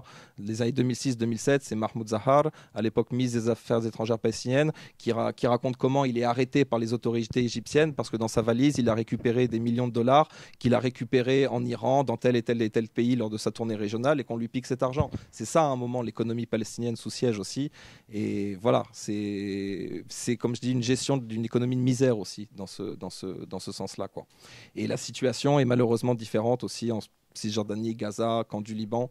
Là aussi, il y a des problématiques très différentes qui se posent, quoi. Et troisième question qui était là, qui était sur redis-moi. Il y avait d'un côté la question donc, de la réconciliation Hamas-Fatah. Qu'est-ce qui pouvait faire que, etc. Pas pourquoi ça marche pas, mais qu'est-ce qui peut faire que ça marche, quoi, d'un certain côté. Bon, et puis le poids de la gauche, et puis le rassemblement des gauches à l'occasion des élections municipales, et qu'est-ce que ça peut porter. Bon, de toute façon, le rassemblement des gauches aux élections municipales, c'était la première fois qu'elles s'unissaient, et puis pas de chance, les élections municipales ont été annulées par Mahmoud Abbas, donc c'est tombé dans l'œuf de fait. Bon, je sais pas, pour les gauches, je dirais il y a deux choses. Il y a les désaccords, il y a des accords, il y a, on peut dire, une unification possible toujours autour de thématiques communes qui sont les thématiques traditionnelles de la gauche dans le monde arabe, c'est-à-dire la défense du droit des femmes, la défense du droit des travailleurs, la réforme du mouvement syndical, par exemple. Il y a eu aussi des dialogues sur ça. Ça, c'est des éléments, on va dire, relativement unifiants, ou effectivement la lutte contre l'occupation à un niveau local, les comités populaires, etc. Ça, c'est des éléments unifiants. Mais après, il y a quand même des différences profondes. Le FPLP, par exemple, est une organisation marxiste et fondamentalement nationaliste, avec une branche armée, etc., qui dit, nous, on est prêt à utiliser la violence politique s'il le faut, etc. Il est très inspiré par les nationalistes, beaucoup plus, par exemple, que le Parti communiste palestinien, qui a toujours été sur la ligne de deux États, qui a toujours refusé la lutte armée, qui est plus dans une logique ONGiste. Enfin, je veux dire, il y a des traditions politiques extrêmement différentes. Le FPLP travaillera plus facilement, à mon avis, sur des questions, par exemple, lorsque la bande de Gaza est agressée, l'alliance principale du FPLP, l'époque, c'est avec le djihad islamique, pour des raisons pratiques. C'est deux mouvements opposés au Fatah et au Hamas d'un côté, qui ont à peu près le même programme sur la réforme de l'OLP, etc. Moi, je crois, en ce qui me concerne, que les débats, ce sont les débats politiques centraux sur la question nationale qui déterminent les positionnements des uns et des autres. C'est-à-dire, on peut avoir des grands accords sur les droits des femmes, les droits des pauvres, les droits des travailleurs, etc. Lorsqu'on est en désaccord sur 67, 48, lutte armée, etc., sur le long terme, on a vu toujours qu'il y a une forme d'échec, quoi. Donc effectivement, ils peuvent s'allier à un niveau local, temporairement, mais je ne sais pas si ça a un avenir. Mais c'est une question, hein, je ne sais pas. C'est juste qu'effectivement, la gauche représente une espèce de, on va dire, ce sur quoi elle essaie de jouer, c'est de dire on est un peu la boussole morale. Voilà, on n'a pas participé à cette division Hamas-Fatah. Sur ça, ils peuvent jouer un peu. Ils disent voilà, on n'a pas été au cœur de cette espèce de pré-guerre civile entre le Hamas et le Fatah, donc on est un peu la boussole, mais une petite boussole, hein, à son échelle, quoi. Donc il y a ça. Et sur la réforme de l'OLP et sur les discussions Fatah-Hamas, ça marche pas. D'abord, ça marche pas parce que d'abord il y a un élément qu'on oublie, c'est que le Fatah c'est dans un État. C'est un État extrêmement divisé, comme on l'a dit avant. C'est-à-dire qu'il n'y a pas de possibilité d'unification de l'OLP ou de réforme de l'OLP sans un Fatah relativement unifié avec une perspective stratégique. Le Fatah, ces dernières années, est un parti, comme je l'avais raconté à l'université d'été de la FPS, etc. On avait discuté de ça.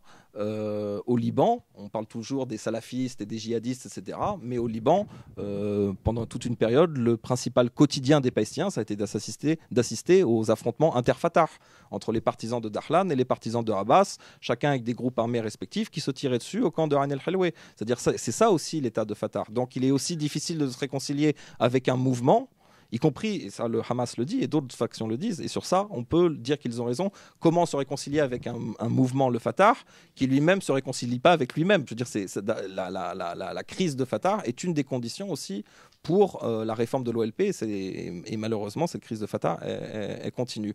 Ensuite, il y a une autre chose, c'est que je pense qu'il n'y a pas, pour le moment, de réforme possible de l'OLP sans que les cartes régionales soient plus claires. C'est là où je pense que les facteurs régionaux jouent énormément sur les facteurs proprement palestiniens, parce qu'il est aussi là difficile de réformer une OLP quand on cherche quel est le rapport de force chez soi et chez les autres. Je ne sais pas si je m'explique bien. Le Hamas, ces dernières années, hésite, comme je l'ai dit, entre plusieurs options. L'option iranienne, l'option qatari, l'option turque. Il observe ce qui se passe en Syrie, ce qui se passe même maintenant. Il observe le rapport de force, etc. Le Fatah observe le rapport de force. Le Fatah, d'un côté, il a un pied chez les Américains et chez les Saoudiens, parce que les Saoudiens lui donnent de l'argent. De l'autre, il s'est rapproché de Moscou ces dernières années. De l'autre, il a fait un rapprochement avec Bachar el-Assad. C'est-à-dire le Fatah, lui aussi, regarde un peu la région. Qu'est-ce qui va se passer? C'est-à-dire tous les Palestiniens regardent dans la région. D'abord, ils voient qu'elle se désintègre, mais pas seulement. Ils se disent un nouvel ordre régional va émerger de tout ça. Quoi qu'il en soit, il y a un moment où la crise syrienne va se terminer, la crise yéménite va se terminer. Il y aura un nouvel ordre régional, et pour le moment, on ne sait pas encore quels sont les rapports de force. Les Palestiniens sont dépendants des forces régionales, et il y a aussi cette idée, à mon avis, que la réforme de l'OLP dépend aussi de la future carte régionale. Je ne sais pas si je suis clair sur ça, mais à mon avis, c'est quelque chose, c'est-à-dire la carte politique palestinienne dépend aussi d'un certain ordre régional et d'un certain ordre du monde, quoi, si je peux parler comme ça, quoi. Donc voilà.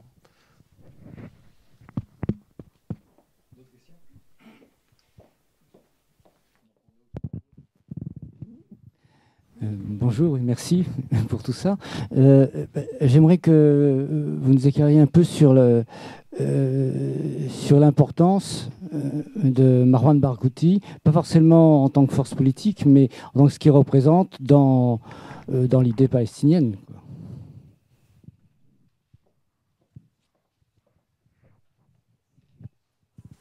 Pas d'autres questions ?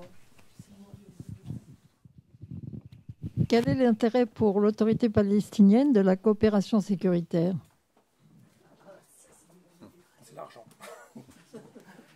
Bon, la question de la... non, il y a une troisième question ou pas? Non.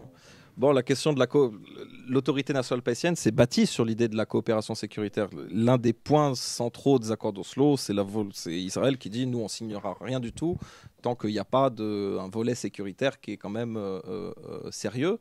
Et l'intérêt pour l'autorité nationale palestinienne, c'est que si elle suspend la coopération sécuritaire avec Israël, Israël suspendra la remise d'argent annuelle, notamment au niveau des taxes à l'autorité nationale palestinienne. C'est-à-dire qu'Israël peut prendre des sanctions contre l'autorité nationale palestinienne.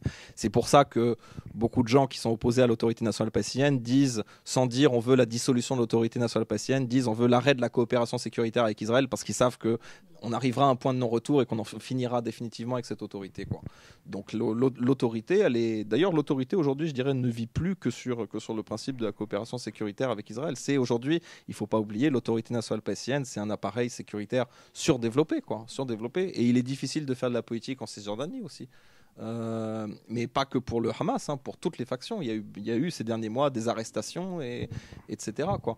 Et donc, et pour les autres partis, notamment pour les petits partis, on oublie que c'est aussi dur, parce que la politique de Mahmoud Abbas, tant avec l'autorité nationale palestinienne qu'avec l'OLP, c'est quand même de frapper durement, tant par le biais sécuritaire que par le biais aussi de l'argent. C'est-à-dire, d'un côté, Mahmoud Abbas joue avec l'autorité nationale palestinienne pour arrêter des gens, ou on va dire entretenir un certain climat pour limiter toute contestation, mais de l'autre, il a aussi le bras financier de l'OLP. Il y a quelques mois, il a suspendu les versements au FPLP, et je ne sais plus, au Front démocratique aussi, parce qu'ils avaient brûlé des portraits du président, etc. Et qu'en tant que chef de l'OLP, il a décidé, qu'il a dit, si vous brûlez mon portrait, moi je vous suspends. Je veux dire, le levier financier est aussi, existe, quoi. Donc voilà.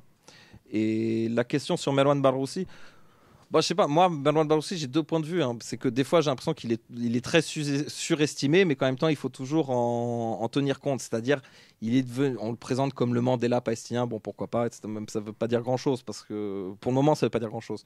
Merwan Barghoussi, c'est un dirigeant de Fatah, avec tout ce que ça veut dire. C'est à la fois un grand dirigeant de Fatah, venu d'un milieu populaire, etc., qui garde un crédit dans les milieux populaires du fait qu'il est aussi prisonnier.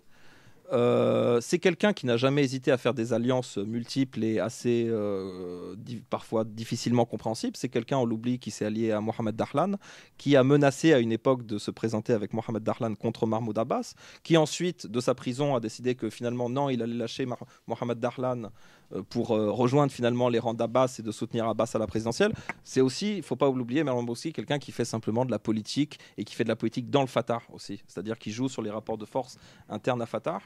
Mais malgré tout, ça reste, je dirais, une voix morale. Et puis il a publié une espèce de lettre il y a 2 ou 3 mois sur la question de la résistance populaire en Cisjordanie, etc. Je cite en fait une phrase, un interview de Merwan Barghoussi, juste, ça nous permet de revenir sur cette question violence politique et résistance populaire. Un interview où je cite, où Merwan Barghoussi juste dit, il n'y a pas, moi en tant que Merwan Barghoussi, il n'y a aucune contradiction entre l'usage des armes et l'usage de la violence et l'usage de la résistance pacifique. Il dit, ce sont 2 formes de résistance, et historiquement elles ont toujours existé chez les Palestiniens, et pour le moment on en est là. Donc c'est aussi pour dire que Merwan Barghoussi, c'est un dirigeant palestinien qui s'inscrit aussi dans un héritage, qui est un dirigeant de Fatah, qui compose avec plusieurs logiques. Et je peux pas dire son avenir, j'en ai pas d'idée, parce que c'est-à-dire il a été tellement, c'est-à-dire d'un côté c'est une voie morale, mais en même temps on a oublié tellement les stratégies au moment des élections présidentielles palestiniennes de 2005-2006 avec les alliances Dahlan, Abbas, etc., qu'on a oublié mais c'est pas une critique, que c'est un dirigeant de Fatah qui joue les rapports de force internes à Fatah aussi, quoi, et qui joue sa place et la place de ses partisans à l'avenir, quoi. Mais peut-être que demain, Barghoussi sera allié à Dahlan, et Dahlan est un nom dans la rue palestinienne qui est un nom aujourd'hui considéré comme très noir, quoi.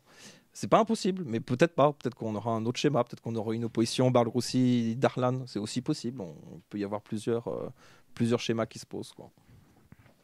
Voilà. D'autres questions sur les... Oui, juste quand vous disiez tout à l'heure, tous les regards palestiniens, notamment du mouvement national, sont tournés vers ce que sera ou ce que pourrait être la prochaine carte régionale. Vous pourriez préciser, parce que je ne vois pas quelles peuvent être les... Parce que ça... Oui, et non, pas tellement la carte régionale, mais quels peuvent être les intérêts de l'évolution de la carte régionale pour les dirigeants ou les militants palestiniens? C'est la même chose, c'est-à-dire historiquement, les Palestiniens ont toujours... Ok, on prend après. Historiquement, les Palestiniens ont toujours eu des alliances régionales. Et contrairement à ce qu'on croit, il n'y a jamais eu du blanc et du noir avec chaque État. Par exemple, aujourd'hui, il y a deux... Par exemple, prenons le cas de l'État syrien, par exemple. C'est intéressant parce qu'il y a deux discours et les deux discours sont, à mon avis, faux. Il y a le discours qui dit « Ah, la Syrie n'a jamais soutenu les Palestiniens, elle n'a jamais tiré une balle sur Israël depuis le Golan, etc. » C'est n'importe quoi. La Syrie s'est opposée au Fatah, et puis elle s'est réconciliée avec le Fatah, et puis elle s'est redisputée avec le Fatah. C'est-à-dire tous ces gens, il ne faut pas l'oublier, font de la politique. C'est-à-dire il y a eu à des moments concrets même une aide syrienne au Fatah, y compris pendant la guerre de la montagne au Liban en 1983. Les troupes syriennes ont combattu avec des gens de Fatah, etc. Alors que 5 ans après, ils se tiraient dessus et que les Syriens ont participé à des massacres, etc. Il y a eu plusieurs phases, je veux dire. Ça, c'est la première chose. Il n'y a pas de blanc et de noir. Mais grosso modo, les Palestiniens ont toujours été obligés de composer avec les forces régionales. Or, pour le moment, on ne connaît pas le balancier régional. C'est-à-dire demain, par exemple, est-ce que demain pour le Hamas, ça sera mieux de s'allier avec le Qatar ou de s'allier avec l'Iran? Bon, maintenant, il semble que ce soit plutôt l'Iran, quoi. Mais c'est pas sûr encore parce que tout n'est pas déterminé. Et pourquoi j'ai parlé de la Syrie? Parce que toutes ces forces régionales, elles se battent à un seul endroit. Le Yémen aussi, mais elles se battent le plus en Syrie. Dire là aussi la carte syrienne va déterminer beaucoup de choses pour toute la région. Ça, c'est quelque chose qu'on sait. Le rapport de force en Syrie, les négociations qu'il va y avoir, le futur type de régime, etc., l'issue de la bataille d'Alep, la présence des Turcs au nord, etc., ça va aussi donner aux Palestiniens l'idée de avec qui ils vont discuter dans les prochaines années. Je veux dire, si les Turcs restent en Syrie au nord, les Turcs seront plus forts. Ça veut dire pour les Palestiniens, ça sera un signal en disant il faut qu'on discute aussi avec les Turcs. Si les Turcs sont repoussés de Syrie et du nord de la Syrie, les Turcs seront plus faibles. Ça voudrait dire les Turcs, c'est pas forcément notre priorité. Il y a plein, je veux dire, de choses comme ça qui fait que les Palestiniens, mais comme d'autres gens dans la région, regardent la situation régionale et la situation en Syrie en se disant demain qui va avoir la maîtrise sur la région, et y compris au niveau international, grosso modo. Est-ce que les Russes seront plus forts ou est-ce que les Américains seront plus forts? Ça signifie aussi des choses dans les négociations, vu que les Russes ont des liens avec Israël et que les Américains ont des liens avec Israël. Pour un Palestinien, il observe le rapport russo-américain et il se dit avec qui je discuterai plus demain? Est-ce que ça sera mieux de discuter avec Moscou? Est-ce que ça sera mieux de discuter avec Washington? Et ça, c'est quelque chose d'historique. Et pour le moment, cette carte régionale n'est pas claire, ce qui fait que tous les partis sont un peu, comme je le dis, hésitants, essayent un peu de mettre tous leurs œufs un peu partout, quoi. Si on regarde, le Fatah, ces dernières années, a mis des œufs un peu partout. Ils ont un œuf avec l'Arabie Saoudite, plusieurs œufs avec les Américains, avec les Français, etc. Mais il y a un an, le Fatah a commémoré sa naissance, l'anniversaire de sa fondation. Il l'a commémoré à Damas avec des portraits où il y avait Mahmoud Abbas, Bachar el-Assad et Yasser Arafat. Ouais. C'était il y a un an, les images sont sur YouTube, je les ai. Mais pourquoi? Parce que le Fatah se dit, ok, le rapport de force va plutôt en faveur du régime, donc on ne va pas se mettre le régime à dos, on n'est pas fou, on a des réfugiés à gérer, on a une présence politique à gérer, le Hamas a été mis un peu dehors de Syrie, donc tant mieux, donc on va prendre sa place aussi. Et voilà, donc il garde des œufs un peu partout. Mais personne ne sait encore qu'est-ce qui va vraiment émerger. Pour le moment, c'est un peu... La carte régionale reste très floue, quoi. Voilà.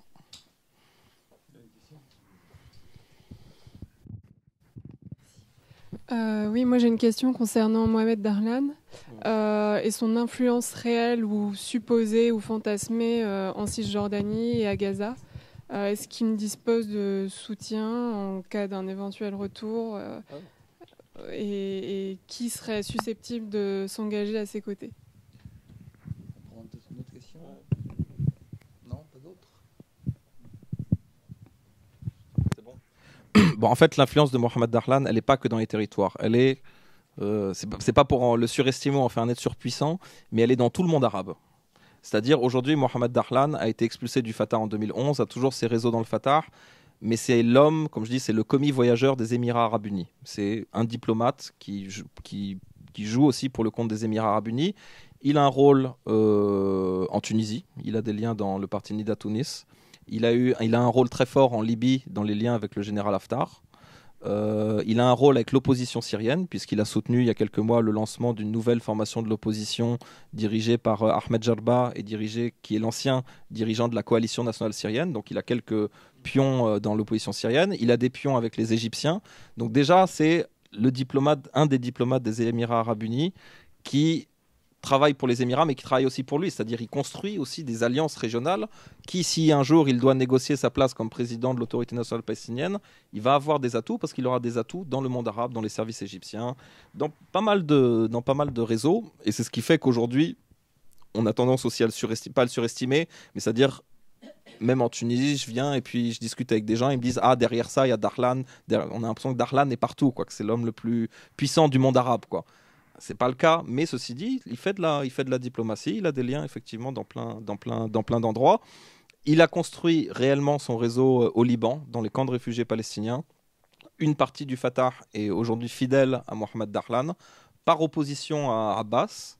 Et en Cisjordanie, je suis un peu moins peut-être la situation précisément en Cisjordanie, mais je sais que par exemple dans des camps comme le camp de Balata, il y a des anciens leaders, y compris des brigades des martyrs d'Aqsa, ou tout du moins des leaders locaux du Fatah, qui soutiennent aujourd'hui Darlan, peut-être pas parce qu'ils croient dans Darlan, mais juste pour dire on va mettre Abbas dehors. Parce que vraiment, le paradoxe avec Abbas, c'est qu'il a perdu ces dernières années tous ses soutiens, quoi, très clairement. Je veux dire, il s'est aliéné Yasser Abed Rabbo, qui était l'ancien responsable du comité exécutif de l'OLP. Il s'est aliéné Salam Fayyad, l'ancien premier ministre palestinien. Il s'est aliéné toute une partie du Fatah. Et, je veux dire, et en plus, il est assez vieillissant, etc. Donc le pouvoir de Abbas, là, pour la première, à ce point-là, il est très, très affaibli historiquement, vraiment. Mais après, le problème qu'il ne faut pas oublier, c'est qu'il n'y a pas de différence entre Darlan et Abbas sur le programme. Ils ont le même programme. C'est-à-dire, ils se battent pour j'écris ça comme ça, je dis ils se battent pour la captation prédatrice d'un appareil sécuritaire et politique. C'est ça le problème. C'est qu'il n'y a pas de... C'est-à-dire des gens ils disent dans le Fatah je suis avec Darlan et je suis avec Abbas, mais c'est quoi votre programme sur l'autorité nationale palestinienne, sur la réforme de l'eau? C'est à peu près le même, il n'y a pas de véritable différence. C'est la captation prédatrice d'un appareil politique, sécuritaire et financier. Grosso modo, c'est à peu près ça qui se joue. Et il y a des gens bien qui soutiennent l'un et l'autre parce que soit ils veulent virer Abbas, soit ils veulent mettre de côté Darlan. Mais c'est très tactique tout ça, il n'y a pas de vision de long terme, quoi.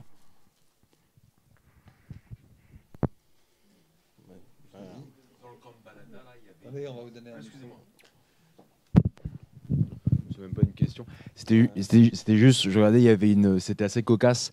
Il y avait des Israéliens, des journalistes israéliens, comme dire, de la chaîne Channel 2, qui il y a une semaine, ils sont entrés dans le camp de Balata pour faire des interviews par rapport à... Vous l'avez vu ça ? Non, je sais pas. Allez voir. Par rapport à l'autorité palestinienne qui est rentrée dans Balata en tirant 4000 balles partout et qui demandait aux jeunes, c'est traduit c'est en arabe aussi, qui demandait aux Chebeb est-ce que vous soutenez Mohamed Darlan et il y avait cette réponse en disant mais c'est qui Mohamed Darlan? Et puis quand ils allaient sur quelqu'un d'autre, oui, alors on l'aime. Enfin, vous voyez, c'était très compliqué. Mais ce reportage de journalistes israéliens qui arrivent à entrer dans le camp, vous tapez Chanel de tout journaliste et c'est. Merci. Juste pour prolonger là, ce que tu viens de dire sur le Dahlan, sur la question. Le congrès du Fatah donc, de cette semaine-là, Abbas a été réélu par acclamation, entre guillemets, au début, mais bon, ce qui fait un peu rire. Derrière, on a dit la question, c'est celle du deuxième homme. En fait, qu'est-ce qu'on est capable d'en dire sans faire Madame Soleil, hein, mais bon. Non, sur ça, j'ai vraiment, parce que cette semaine j'étais aussi en déplacement, donc j'ai pas suivi dans les détails le congrès de Fatah. J'ai la liste de tous les délégués qui étaient présents. Donc il faut la dépioter. Il faut surtout s'intéresser à ceux qui ont été mis de côté. À mon avis, c'est ça qui est le plus intéressant. C'est-à-dire à ceux d'abord qui ont été refusés, parce qu'il y en a qui n'ont pas pu arriver à Ramallah parce que les Israéliens les ont pas laissés sortir ou pas laissés rentrer, etc. Et je pense que regardez les noms des gens que les Israéliens n'ont pas laissé aller à Ramallah, ça c'est à mon avis principal. C'est quelque chose d'intéressant. Et puis regardez aussi les noms précis et les tendances que Abbas a mis de côté préalablement. C'est-à-dire le Congrès est quand même plus ou moins verrouillé. La preuve, c'est qu'il a quand même, il est réélu par acclamation, alors qu'on a bien dit que politiquement, il était très très affaibli et très critiqué dans sa propre formation, quoi. Mais sur le deuxième homme, ça je sais pas. On verra. Après, il y a des personnalités tellement pas bizarres, mais c'est-à-dire par exemple, quelqu'un comme Saeb Erekat c'est quelqu'un qui s'est hissé ces dernières années au Conseil révolutionnaire de Fatah. c'est très étrange par rapport à l'histoire de Fatah. C'est très significatif de ce qu'est devenu le Fatah aussi. Je veux dire, Fatah, par exemple, dans les camps de réfugiés palestiniens, on va mettre les portraits de Abu Jihad, de Abu Iyad, de Yasser Arafat, c'est-à-dire l'image combattante de Fatah.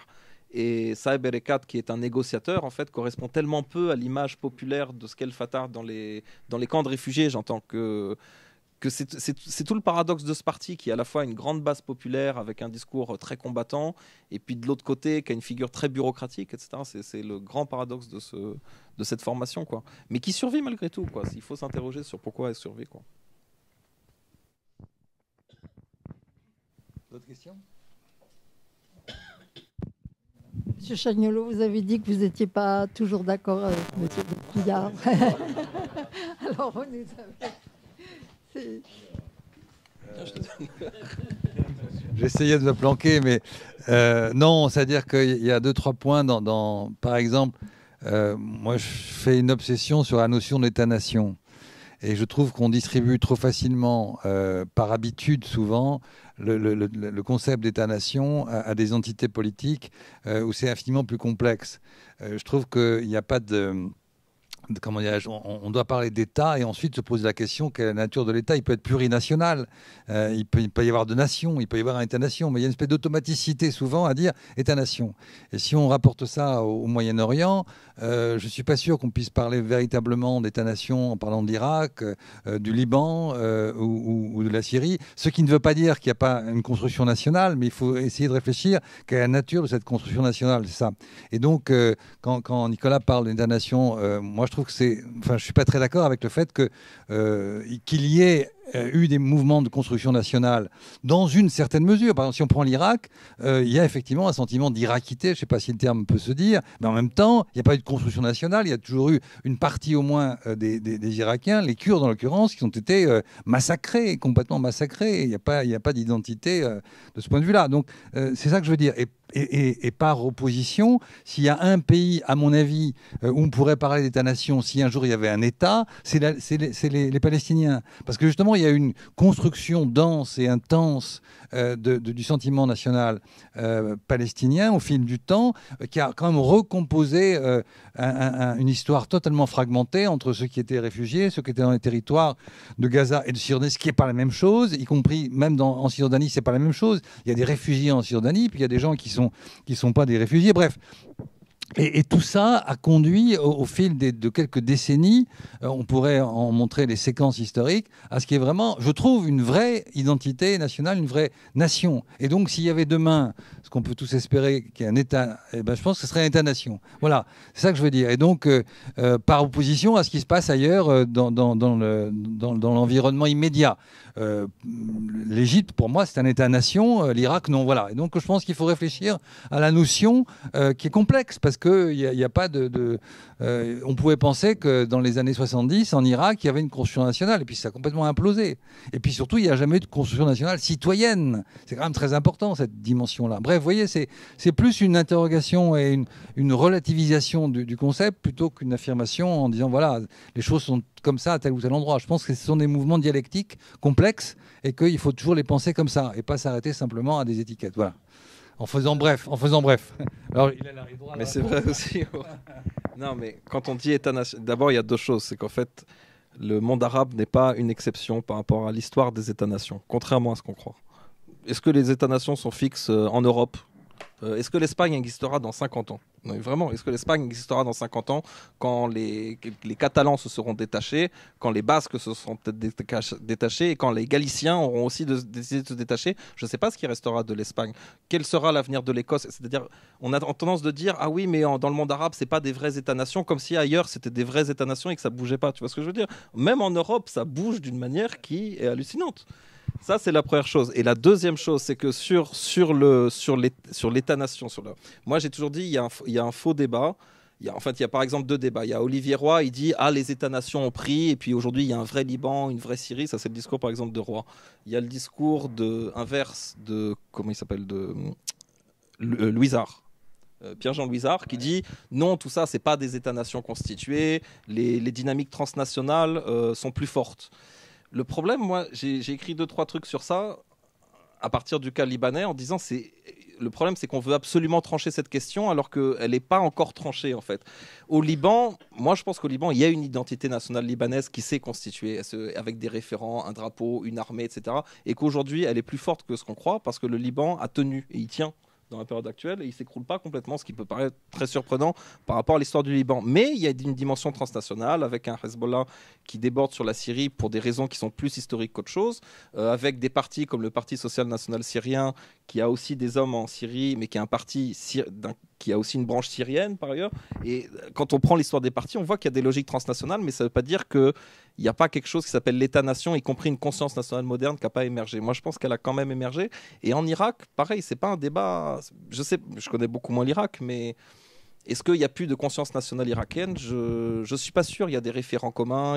Et même chez les Kurdes, par exemple, ils peuvent agiter des fois cette image un peu mirifique ou mythifiée de Abdelkarim Qassem, l'ancien dirigeant irakien qui, pour la peine, était pour une alliance avec les Kurdes. Ils disent « Ah, voilà, à l'époque, on appartenait à une Irak où tu avais cette dimension nationaliste, mais dans laquelle on était intégré à la nation irakienne. » Et y compris chez Kurdes, je ne suis pas sûr que le fait de se détacher complètement de l'Irak soit quelque chose de complètement tranché, je ne sais pas. Alors juste une seconde, c'est une controverse. Si je prends la question, je me souviens, il y a quelques mois, on m'avait demandé d'animer une table ronde avec des profs qui arrivaient d'Erbil, Soleimani, bref, des profs, enfin des universitaires kurdes. Et le sujet, c'était ça. C'était la question nation, le rapport à l'Irak et tout ça. Et moi, évidemment, j'ai posé la question à quelqu'un. Enfin, j'animais. J'ai dit, mais alors, comment est-ce que vous vous sentez, jusqu'à quel point vous vous sentez irakien? Et la réponse, c'était une réponse assez intéressante. Alors, évidemment, il faut la prendre avec beaucoup de doigté et de relativiser. Mais il m'a répondu en français et il m'a dit... non, je me sens pas irakien parce qu'il a fait une faute de français qui était un lapsus assez révélateur. Ils ont tué nous. Et ce nous, il le détachait dans sa réponse de manière très forte, quoi. Et si on prend, si on va plus loin, il y a des périodes en Irak où les Kurdes ont été systématiquement marginalisés et il y a eu des périodes où ils étaient totalement opprimés. Donc, je pense pas qu'on puisse trancher en disant que c'est réglé, mais ce qui est clair, c'est que il n'y a pas eu de construction nationale qui ont intégré depuis les 30 dernières années les Kurdes. C'est pas vrai. Ça ne veut pas dire qu'il ne pourrait pas y avoir un jour un État-nation avec un Irak constitué. La Constitution de 2005, elle est précisément fondée sur l'idée qu'on va essayer de construire un État-nation, on va essayer de construire un État qui serait un État fédéral et que par le fédéralisme, bon, donc qu'il y ait des volontés d'essayer de construire quelque chose, c'est clair. Mais à mon avis, on n'y est pas. Et puis, je crois que par rapport à ce que tu évoquais sur l'Europe, moi je suis tout à fait d'accord, bien sûr. Moi j'étais en Écosse il n'y a pas longtemps, et c'est très flagrant. Les Écossais, ils ont envie de partir de la Grande-Bretagne, du Royaume-Uni, qui risque demain d'être complètement désunis, et il y en aura une petite Bretagne, c'est tout à fait possible. Quand on va à Barcelone, ou à Bruxelles, sans aller très loin, c'est bien clair. Mais moi, mon propos n'est pas d'arriver à une conclusion définitive, ni sur le Liban, c'est simplement de dire, arrêtons de parler trop facilement d'État-nation, parlons d'État. Et après, posons la question, quelle est la nature de cet État? Et la vraie question, c'est où en est la construction nationale? Et j'ajouterais, pour complexifier un peu les choses, où en est la construction nationale et citoyenne. C'est ça. Si on prend le Liban, que tu connais parfaitement, mieux que moi, bon, qu'il y ait une identité libanaise, c'est extrêmement clair. Qu'elle soit une grande fragilité, c'est tout aussi vrai, quoi. Et donc, il y a une dialectique complexe, avec des mouvements qui veulent... Tu as fait un très bon papier là sur l'idée de ces mouvements qui veulent la citoyenneté, sauf que ils n'ont pas réussi à construire une citoyenneté libanaise, et par conséquent la nation libanaise, elle est quand même extrêmement fragile. Donc je crois que le mot clé, me semble-t-il, c'est construction. Où en est la construction, quoi? Et quand on crée des États dans les années 20, je crois que c'est une erreur de dire qu'on crée des États. On crée des territoires sur lesquels il y a des populations extrêmement diverses, y compris sur le plan identitaire, et que la grande question n'est pas de se dire c'est artificiel ou pas, ça me paraît une bêtise, mais c'est est-ce que la construction s'est faite, et dans quelles conditions la construction s'est faite. Et si on prend, à mon avis, un contre-exemple qui est intéressant, c'est la Jordanie. Je trouve, moi, j'étais avec des amis jordaniens il n'y a pas longtemps, on a le sentiment que la construction nationale s'est faite, voilà. Et au départ, le territoire, je dis pas l'État, le territoire qu'on a conçu, que les Anglais ont conçu, est totalement non pas artificiel, mais arbitraire. C'est-à-dire qu'ils ont pris des bouts de terrain pour séparer après le mandat irakien et la Palestine qui avaient un traitement différent avec le foyer national juif. Et pourtant, avec une monarchie importée, entre guillemets, on a sans doute construit une identité jordanienne. Et le roi Hussein a dû jouer un rôle majeur. Donc voilà, donc ma seule remarque critique ou critique au sens réfléchissons, c'est l'idée de prenons la construction. Quelle est la construction? Mais pas dire État-nation forcément. Voilà, c'est ça. Et pour revenir sur les Palestiniens, là, je trouve justement que la construction, elle s'est faite. Elle s'est faite dans la résistance, elle s'est faite dans tous les événements terribles. Et je trouve qu'il y a, pour le coup, si demain il y a un État, je pense qu'on pourra assez facilement parler d'un État-nation palestinien. Voilà. On va pas continuer. Non, là, on vous donne la parole parce qu'on va quand même pas la confisquer.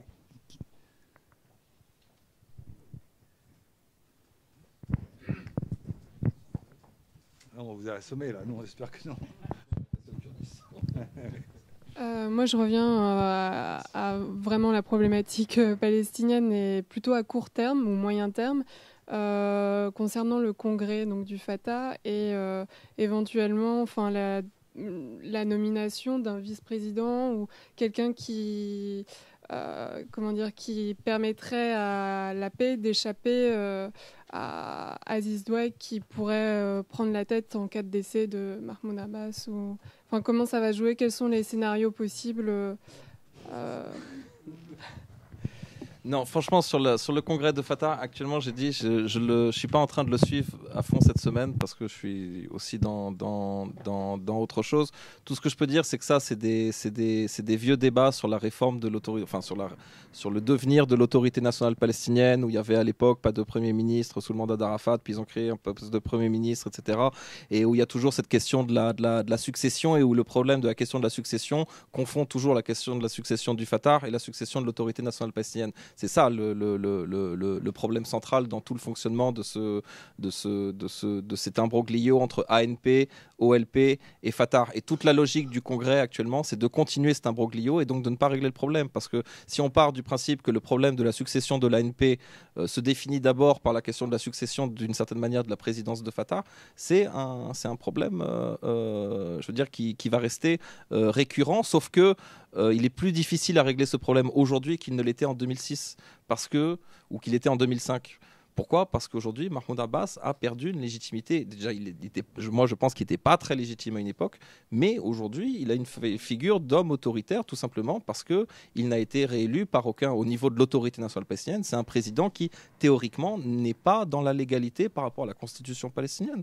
Il faut ça le répéter. Et peut-être que ça pouvait marcher en 2007, 2008, 2009, 2010, mais en 2016, 10 ans après, 10 ans de pouvoir, ça commence à jouer et je pense que sa légitimité historique, je dis sa légitimité a toujours été très relative parce que Mahmoud Abbas, il faut se remémorer ce qu'il était, c'est-à-dire les gens qui ont connu Mahmoud Abbas dans les années 70, tous les gens qui sont à Beyrouth, tous les gens de Fatah ou du FPLP ou de tous les vieux de la lutte palestinienne, quand ils disent Mahmoud Abbas, c'était qui ? C'était le bureaucrate de Fatah.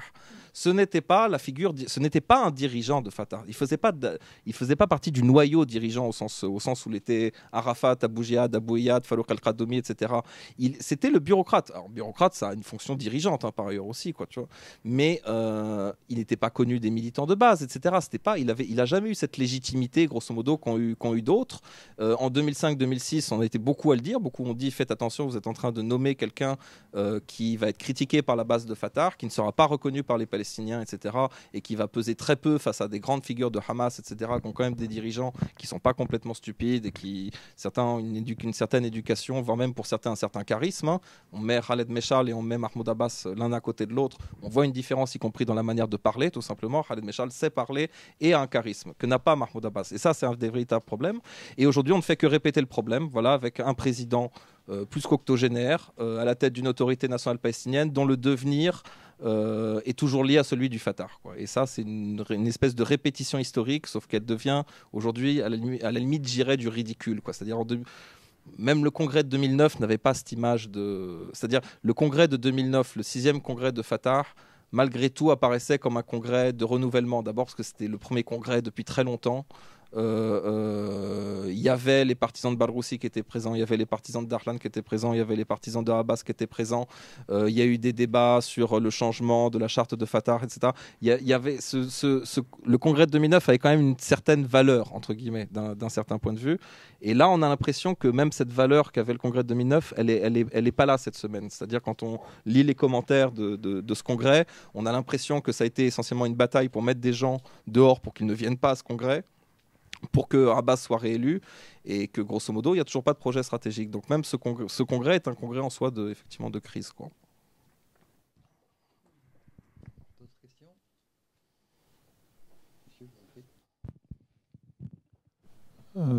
Donc, dans la mosaïque que tu as présentée, où tu places les mouvances des jeunes, les dynamiques des jeunes palestiniens, c'est-à-dire les nouvelles dynamiques qui apparaissent et qui sont un peu critiques par rapport aux partis politiques.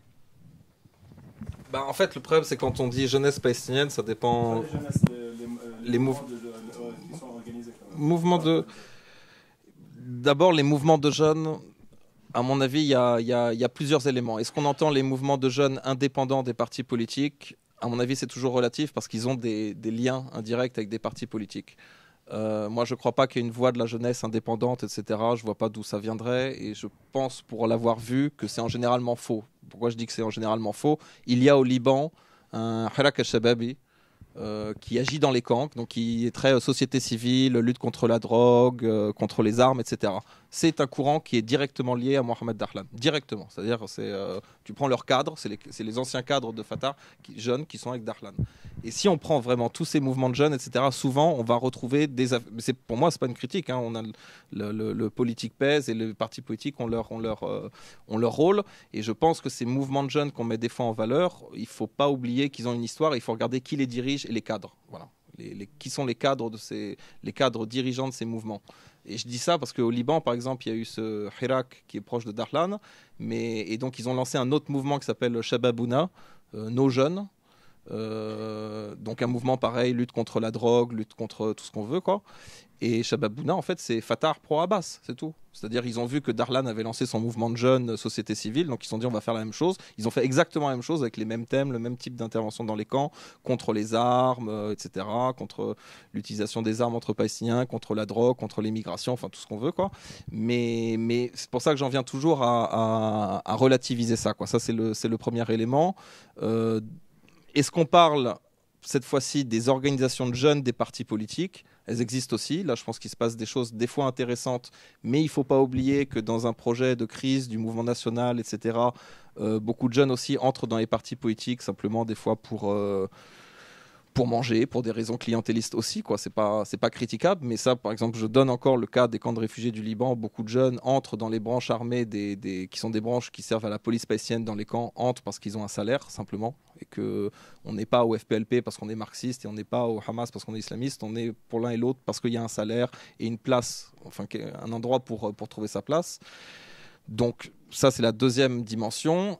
Et la troisième dimension, c'est vrai qu'en 2011-2012, il y a eu des mouvements de jeunes, etc., pour la réconciliation nationale palestinienne, mais aussi pour la commémoration de la Nakba, où on avait vu des mouvements de jeunes au sud Liban et également venant de Syrie, etc., qui avaient essayé de rentrer sur les terres israéliennes, etc., en passant les barbelés. Enfin, il y avait eu tout un... Les Israéliens avaient tiré, il y avait eu des morts, etc. Ça, on se souvient de ces mouvements de jeunes de 2011. Mais là aussi, ces mouvements de jeunes n'échappaient pas aux politiques. Ils n'échappaient pas aux politiques parce que d'abord, il y avait des jeunes, comme je dis, il y avait des jeunes cadres politisés dans ces jeunes, quoi. Et ils n'ont pas échappé aux politiques au sens où en Syrie, ça fait un débat chez les Palestiniens parce que les Palestiniens ont accusé le Front populaire commandement général d'avoir manipulé ces manifestations pour concentrer l'attention des jeunes Palestiniens sur la question du Golan et pas sur la question des manifestations qu'il y avait à Damas, etc. Donc très rapidement, le politique, je veux dire, reprend toujours le dessus. Moi, personnellement, je ne crois pas dans l'indépendance des mouvements de jeunesse. Je crois qu'ils sont liés aux politiques et qu'ils sont liés à des organisations politiques, surtout dans des cadres extrêmement tendus comme ça, quoi. C'est mon opinion, voilà. C'est ma vision des choses, quoi. Même après, il y a eu des initiatives intéressantes, j'en parle dans le livre. L'initiative à l'époque de ce qu'on appelait Palestinian Youth Movement, le mouvement des jeunes palestiniens, mais le mouvement des jeunes palestiniens était composé de jeunes palestiniens indépendants, mais aussi membres de partis politiques. L'initiative était intelligente parce qu'elle disait, au-delà des différences, Fatah, Hamas, FPLP, gauche, nationaliste arabe, blablabla, essayons de rebâtir un cadre national commun. Mais c'était constitué aussi de gens de cadres politiques, c'est ça que je veux dire. Et puis il y a une dernière dimension, et celle-là c'est la plus malheureuse, c'est que chez la majorité, chez beaucoup, pas la majorité, mais on va dire chez beaucoup de jeunes palestiniens, notamment dans la diaspora, et notamment chez les réfugiés, la dépolitisation est très forte actuellement, parce que et là je parle vraiment des camps de réfugiés palestiniens, la situation de la jeunesse dans les camps de réfugiés palestiniens, les trois problématiques, enfin les deux problématiques les plus présentes, c'est l'immigration, on veut partir. Ça, c'est un discours systématique. C'est la première chose que dit un jeune palestinien non politisé dans un camp. On veut partir, on veut des visas ou on prend la mer, c'est tout. Et la dynamique de migration est très forte actuellement. Les jeunes palestiniens qui veulent partir vers l'Europe, c'est très massif, quoi.